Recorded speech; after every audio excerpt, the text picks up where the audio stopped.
Hello there. I wanted to make a quick video. I won't keep you for long. Well, maybe an hour or so here. I want to go through some slides talking about this topic of the Antarctic Treaty and the absolute insanity and ridiculousness of it all, and the simple fact that none of it makes any sense.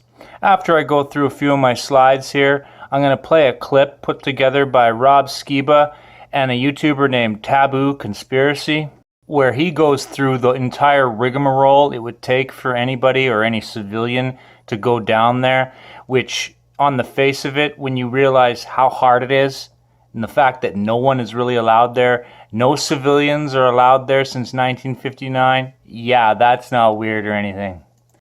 Also, I would suggest that everybody who hasn't already done so look into Operation Paperclip, Operation High Jump, Operation Deep Freeze, and Operation Fishbowl. That'll knock your hair back.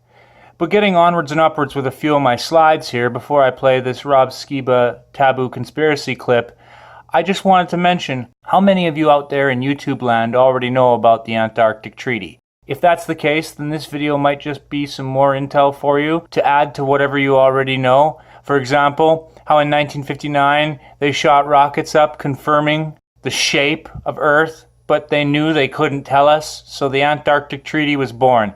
In the height of the Cold War, while Russia and America were trying to kill each other, they stopped dead in their tracks and decided, first we got to make this Antarctic place off limits. The Nazis, everybody, they were just obsessed with this place since World War II.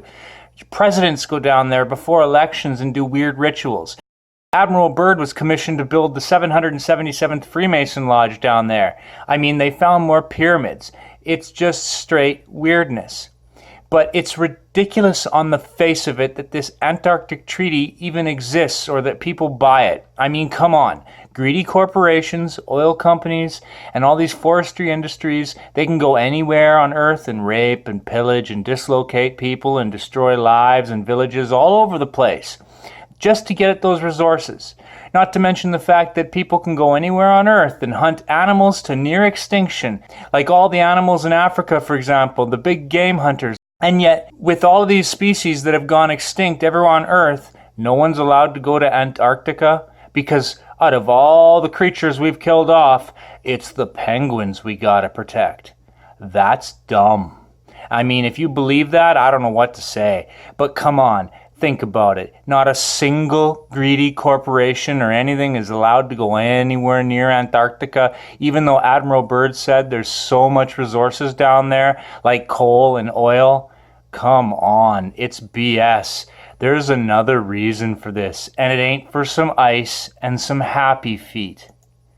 And then that doesn't even get into the topic of the fact that the Flat Earth map appears on the United Nations, the International Civil Aviation Organization, the World Meteorological Organization, the International Maritime Organization, and the World Health Organization. 'Cause why exactly? Because they know you won't notice. Now, on a flat Earth map, the sun would move something like this, or at least this is a theory. It also explains why places like Anchorage, Alaska get 24-hour nights, 24-hour days at certain times during the year, but that doesn't seem to happen in Antarctica, only in the Arctic Circle.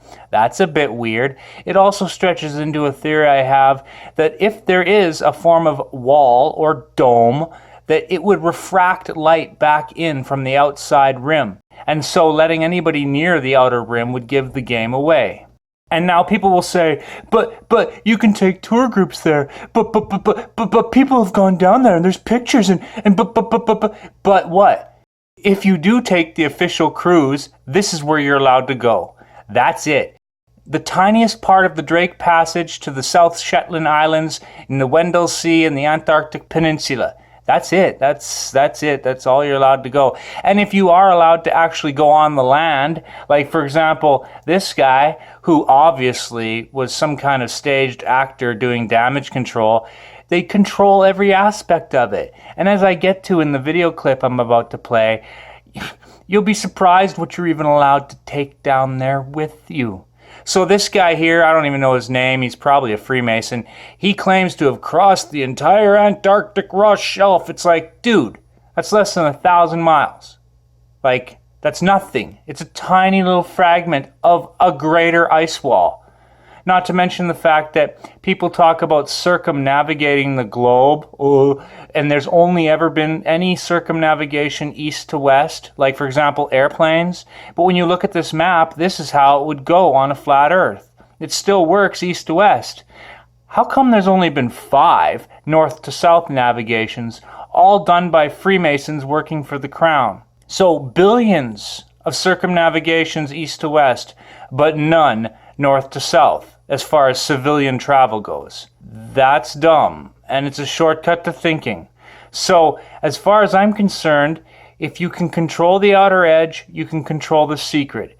So the next time some hammerhead says to you, oh, go take a picture of the edge. How come you don't get a picture of the edge? We're not allowed to go anywhere near there. We're not allowed to go anywhere below the 60th parallel without special military clearance or being part of one of these controlled tour groups.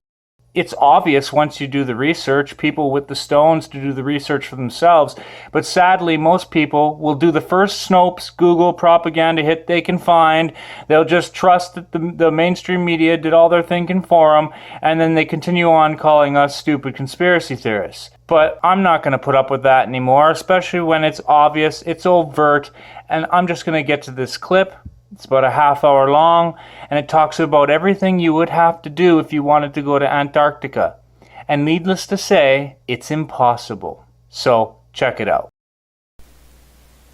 This video is in response to the many globe propagandists who demand that I show a picture of the edge of the flat Earth. For the dozens of these ball-loving zealots with multiple sock puppet accounts who repeat this mantra daily, your demand is ridiculous. But you probably already knew that, right? And that's why you probably keep demanding it. It's actually pretty funny that I just got one of these take a picture comments an hour ago. I'm going to prove in this video that independent travel is not allowed under the Antarctic Treaty System. That fact alone should cause any thinking person to begin questioning our official models. Because something big is being hidden from we, the plebeians, and we're not talking about penguins. For most flat earthers, based on the information that we can reasonably gather, Antarctica constitutes the outer rim of the known world. In other words, Antarctica is likely the shoreline to all of the world's oceans. Like a ring magnet, north constitutes the center of our flat earth map, and south is every direction away from the northern center. And before I get a dozen comments claiming that such a magnet is impossible, here's a ring magnet shown here. Notice that south is in every direction away from the center north magnetic pole. This is where the 60th south parallel is on a Mercator map. This is the 60th south parallel on a potential flat Earth azimuthal equidistant map. It seems that Antarctica constitutes the circular shore of the known world. So, demanding that I take a picture of a possible edge of the Earth, if any, requires me to not only travel below the 60th south parallel, represented by the circle, but also to cross the entire breadth of Antarctica. According to official numbers, Antarctica has a diameter of roughly 3,400 miles, and so that means our trek will include a long boat ride for hundreds of miles below the 60th south parallel, plus a minimum 6,800-mile round-trip hike across Antarctica. That's assuming the official model is correct. Maybe we could fly to one of the ceremonial pole areas, but that would still leave at least a 3,400-mile hike. In addition, we wouldn't know for sure whether the plane trip itself was interfering with our results, since the pilot would have to follow a designated path outlined by the Antarctic Treaty System, and who truly knows what direction that is until we get there. In order to be fully confident, we would really need to stick to the ground and have control over our own pathway, where we can control our direct southerly route opposite of the northern magnetic pole. Now, whether Antarctica is a smaller continent next to the outer rim, or whether Antarctica is indeed the shoreline of the known world, I don't know the answer. Flat earthers don't have a government budget to spend $1 billion to hire hundreds of cartographers and fleets of boats and planes to map the entire world. But even if flat earthers had the money, we would still run into the Antarctic problem, which is the point of this video. So, what is the Antarctic problem? It is the fact that independent travel is not allowed below the 60th south parallel in any reasonable manner to make any determination as to whether Antarctica is the shoreline boundary circumscribing the known world, or whether Antarctica is simply a continent a little north of the true but unnamed southerly shoreline of the Earth's oceans.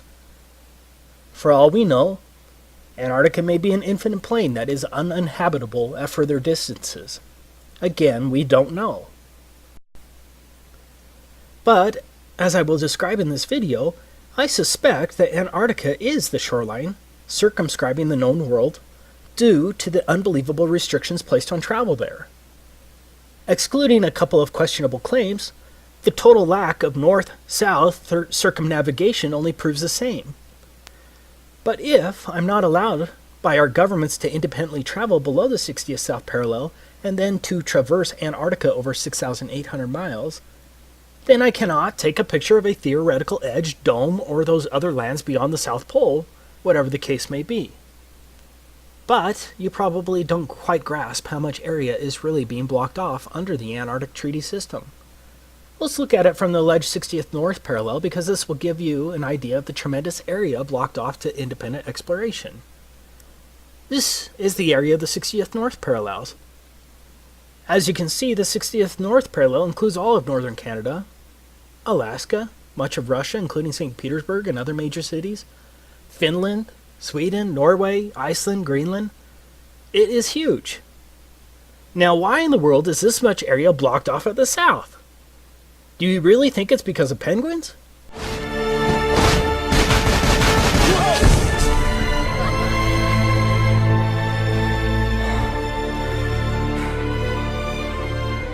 You see, first there was just one, now there's thousands of them. Are they trying to tell us something? So what's the problem? Well, among other things, we are messing with their food chain. And we have got to do something about it. We suggest a ban on all marine harvesting. Do you think the child propaganda from Happy Feet is true? The Antarctic Treaty was executed in 1959 and has been in place ever since. Think about it. No country had any real alleged concerns about the environment at that time. One of the more interesting facts is that the Soviet Union also ratified the treaty, and did so from the beginning on December 1st, 1959. Do you really think the Soviets were truly concerned about the penguins and the fragile Antarctic environment?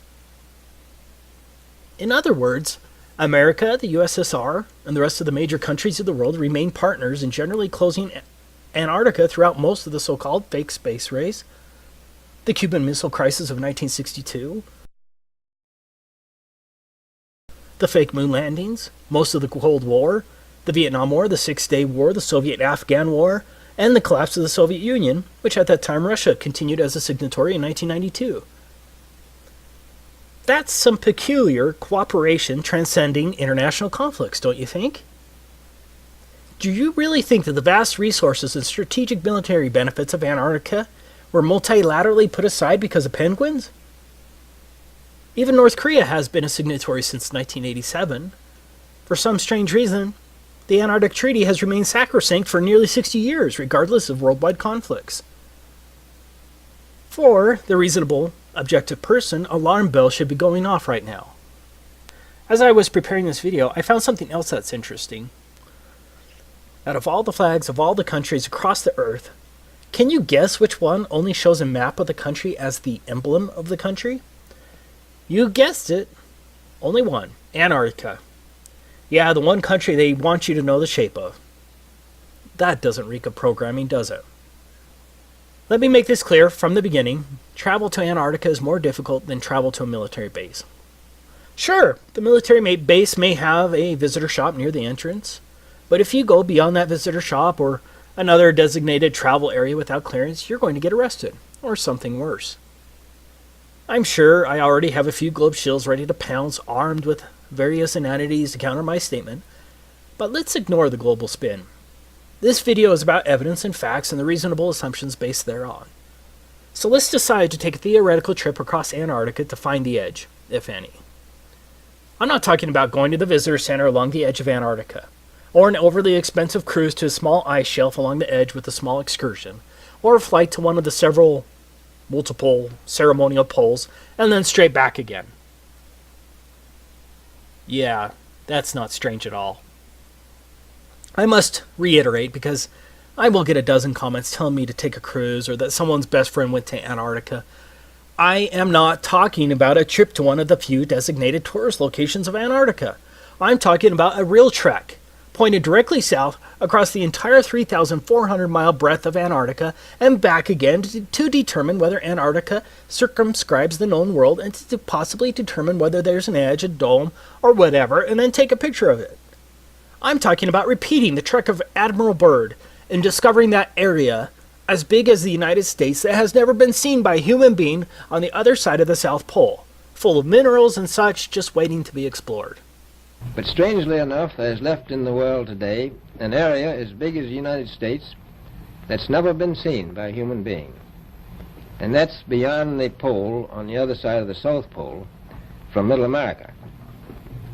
And I think it's quite astonishing that there should be an area as big as that unexplored. Okay, let's get started with our theoretical trip. So what is required to trek across the entire breadth of Antarctica? Now, I'm in the United States, and so we're going to examine it from the position of a slave of the U.S. But the rules are going to be the same for all 53 signatory countries of the Antarctic Treaty, and everyone else, since these countries all enforce the same provisions. To begin with, we need to understand that anything below the 60th south parallel is referred to as the Antarctic Treaty Area. What does that mean? That means I'm generally not allowed within hundreds of miles of Antarctica, from approximately 400 to 900 miles, without obtaining a permit to do so. Now, the U.S. government has recorded that some sailors have seen the mountain ranges of Antarctica at 300 miles distance while sailing. Of course, 300 miles should be impossible on the globe with a curvature drop of 11.4 miles, but the 60th parallel is between 400 and 900 miles away from the shoreline of Antarctica. Even under a flat Earth, that's a lot of lower atmosphere to see through, also referred to as atmospheric extinction factor, and a lot of angular size reduction. Despite the claims of the ignorant globe zealots, you can't see through that much lower atmosphere. In other words, I can't even see Antarctica from the ocean without first obtaining a permit from the U.S. State Department, or whatever department that controls that in your country. Taking a trip to the 60th South Parallel isn't going to accomplish anything, and so we're stuck with getting a government permit. So let's go through the steps to obtaining a permit from the U.S. State Department. This is the handbook of the Antarctic Treaty System. These are the rules that govern all signatories to the treaty. We'll be citing to it regularly as it lays down the rules that govern the Antarctic Treaty beyond the fluff of the treaty language itself. Most importantly, we're going to look at the rules governing non-governmental activities located here, and some of the rules regarding the protection of the environment located here. Now, as a U.S. slave, this is the first form you'll have to submit to get approved to travel to Antarctica. The form itself seems rather innocuous until you understand exactly what is involved in the application process. In summary, Antarctica is treated as a giant natural reserve. Like a military base, all activities and pathways in Antarctica must be approved. This is unlike any other area in the world, except maybe a place like North Korea. So, when I say that no independent travel is allowed below the 60th South Parallel, I'm stating an admitted fact well recorded as international law. The protocol states, as a matter of principle, that all activities are to be planned and conducted on the basis of information sufficient to evaluate their possible impact on the Antarctic environment and its associated ecosystems, and on the value of Antarctica for the conduct of scientific research. Organizers should be aware that the environmental protocol requires that activities shall be modified, suspended, or canceled if they result or threaten to result in impacts upon the Antarctic environment or dependent or associated ecosystems. If you visit Russia, with a Russian visa, for example, are you limited to one particular neighborhood and certain pathways? For those who visit America as a tourist, are you restricted to New York City? Or are you generally allowed to travel around America? No one is just allowed to travel around Antarctica. All of your activities, vehicles, and pathways must be approved. But it gets much worse. Now, how many genuine people watching this video think that the purpose of seeing the edge, the dome, or the extended plain beyond Antarctica would be approved by the U.S. State Department and the other myriad of agencies? Are you ready to litigate the matter when some State Department official arbitrarily says something like, "I think your expedition is frivolous and would be too damaging to the environment, especially in the light of the frivolity of the expedition"? I don't think a court will overturn that decision, especially when treaty law supersedes any rights you may think you have. So, we're going to have to come up with some fake expedition that will somehow get approved. Let's say we're a tree-hugging Luciferian geologist conducting a comprehensive analysis of the global carbon footprint on Antarctica and its flora and fauna. I think that sounds plausible, and so we could hypothetically fake our way in with respect to our purpose, but it will be tricky. Okay, I'm not advocating that anyone break the law. This is all theoretical. That brings us to the next point. Entire swaths of land are entirely off limits to all travel. These are called specially protected areas. It's pretty much guaranteed that no one is going to get a permit to go through a specially protected area. If my math is right, that's 1,373 square miles that are allegedly specially protected areas. You can see the maps on the websites, but I don't have time to plot all of them. Now, I agree that's not huge in comparison to the total alleged area of Antarctica. But I believe there's a distinct possibility that those swaths of land could be coordinated in such a way as to prevent me from going through Antarctica easily. So, right from the beginning, my route may be extra hard, especially if mountain pathways are blocked and the areas are much larger than claimed due to likely globe distance shenanigans. But let's go ahead and assume we can navigate around those prohibited, specially protected areas. Next, no motorized equipment is allowed at all for non-governmental personnel. Page 308 states, "Do not use aircraft, vessels, small boats, or other means of transport in ways that disturb wildlife either at sea or on land." That seems kind of hard and very subjective, doesn't it? Antarctica itself is supposed to have a diameter of 3,400 miles. That means no motorized equipment for at least a 6,800 mile round trip? That sounds pretty damn impossible, right? Especially if Antarctica is much bigger than what is claimed. What about sled dogs? Surely they'll be allowed. What's that?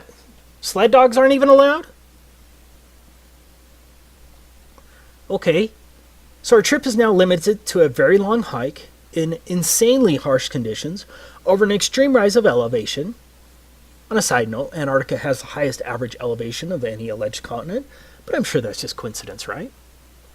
But getting back to our insane trip, we not only have to walk at least 6,800 miles, mostly depending on when we need to turn around, we must also tread extremely lightly as walking on plants in Antarctica is prohibited. I can't damage plants or frighten wildlife on a 6,800 mile journey in a wilderness? I wonder if the Lewis and Clark expedition was limited by such requirements. Good luck traversing 6,800 miles on foot without damaging plants or frightening wildlife with no motorized equipment. I'm not saying that we couldn't figure out a way to get around these big issues, or maybe we could just, theoretically ignore the issues once we get there, but again, I'm not advocating that anyone break the law. I'm saying that these are listed enforcement rules under the Antarctic Treaty System. And so think of how easy it would be for one of the many international bureaucrats reviewing our application to deny a permit to trek across Antarctica based on this one plausible excuse. Sorry, you're going to end up walking on plants and scaring birds at least one time during your 6,800 mile journey, and the Antarctic Treaty System prohibits such activities. Application denied. For argument's sake, let's just assume we're going to figure out a way to get around that. Don't ask me how. The next issue is, how are we going to carry all that food and fuel for heat? And don't think that the Antarctic Treaty System isn't concerned with how we store our fuel. The United States itself is roughly 2,500 miles across. So imagine the difficulty of hauling food, climbing at extremely high and unknown elevations, in carrying all of your extremely warm gear and supplies across the United States from coast to coast and back again, all on foot with no food stops along the way. And don't forget, we're going to have to haul our poop as well. You are going to have to drag your poop with you on your 6,800-mile Antarctic hike. But it gets worse. Your poop is regulated by a different pseudo-government agency, the National Science Foundation. Here's where you can learn about what permit is required if you wanted to dispose of your poop on your 6,800-mile journey if you don't want to carry it.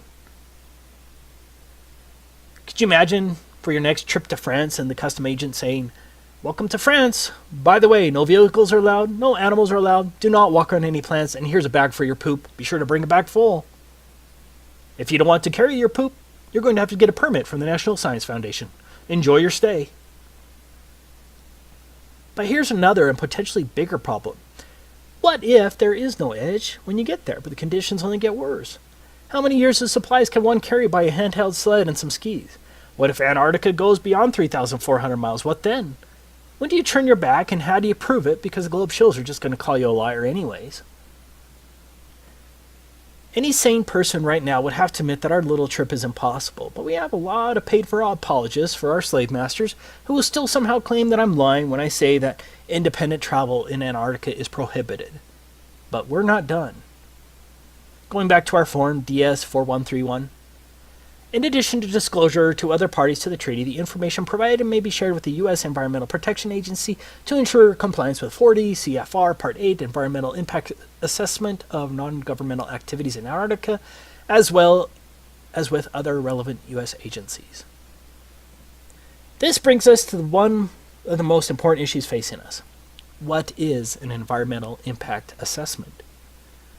No country, even North Korea, would ever require an environmental assessment before traveling across their country. It's insane. Here's the definition of an environmental impacts assessment in the U.S. Code of Federal Regulations. Environmental impact assessment means the environmental review process required by the provisions of this part and by Annex 1 of the Protocol, and includes preparation by the operator and U.S. government review of an environmental document and public access to and circulation of environmental documents to other parties and the Committee on Environmental Protection as required by Annex 1 of the Protocol. Well, let's see what the Committee for Environmental Protection says. Article 8 of the Protocol requires the parties to conduct environmental impact assessments for their Antarctic activities and provides 3 levels of assessment according to the potential impacts of each activity. The procedures for environmental impact assessment are detailed in Annex 1 of the Protocol. If a proposed activity is determined in a preliminary stage of assessment to have less than a minor or transitory impact, it may proceed. If an activity is determined as likely to have a minor or transitory impact, then an initial environmental evaluation must be prepared. If an initial environmental evaluation indicates the potential for more than a minor or transitory impact, or if such impact is otherwise determined to be likely, a comprehensive environmental evaluation must be prepared. Draft CEEs are made publicly available and considered by the CEP, which then advises the ATCM, and that's a Antarctic Treaty Consultative Meeting. Comments provided by other parties in the ATCM must be addressed in a final CEE, which is used as a basis for making a decision about whether and how the activity is conducted. Same law as here. It is the comprehensive environmental evaluation that's going to kill our expedition. Here's the regulation, and this applies to all signatories, including North Korea. Any operator who plans a non-governmental expedition that would require a CEE must submit a draft of the CEE by December 1st of the preceding year. Within 15 days of receipt of the draft CEE, EPA will send it to the Department of State, which will circulate it to all parties to the protocol and forward it to the Committee for Environmental Protection established by the protocol and publish notice of receipt of the CEE and request for comments on the CEE in the Federal Register and will provide copies to any person upon request. The EPA will accept public comments on the CEE for a period of 90 days following notice in the Federal Register. The EPA, in consultation with other interested federal agencies, will evaluate the CEE to determine if the CEE meets the requirements under Article 8, Annex 1 to the Protocol and the provisions of this part, and will transmit its comments to the operator within 120 days following publication in the Federal Register of the notice of availability of the CEE. So, now, I'm sure most of you probably just went brain dead when I read that, so let me explain it. First, our CEE, that's our Comprehensive Environmental Evaluation, must pass the EPA's initial review. Not an easy task. Next, the Department of State, along with its Office of Ocean and Polar Affairs Bureau of Oceans, Environment and Science, must review it. Next, it will be sent to all parties. That's 100 countries, by the way. Next, your assessment must be approved by an international bureaucracy called the Committee for Environmental Protection. After their highly unlikely approval, the EPA will then publish it in the United States Federal Register. Now, why would they do that? Because any supposed private tree-hugging group can now sue to stop you from going there. Once that is done, assuming you haven't been sued, then the EPA, along with all of the other interested federal agency, whatever the hell that means, evaluates it again. Do you realize the amount of legal work this would entail? Do you realize how easy it would be for any one of hundreds of entities or thousands of bureaucrats to halt your expedition? Again, this applies to all countries. One person in the comments of my last Antarctic video claimed that it wasn't necessary in the United Kingdom. Well, he lied. The Environmental or Madrid Protocol is part of the Antarctic Treaty System and applies to all countries. Here is the requirement on the UK application if you're interested. As explained above, for every person in the United States who wants to get a permit to travel across Antarctica, has to first submit the environmental impact assessment to the EPA. You know, the freedom-loving EPA. Beware! Beware! Time is short! EPA! EPA! EPA! Believe me! Believe me!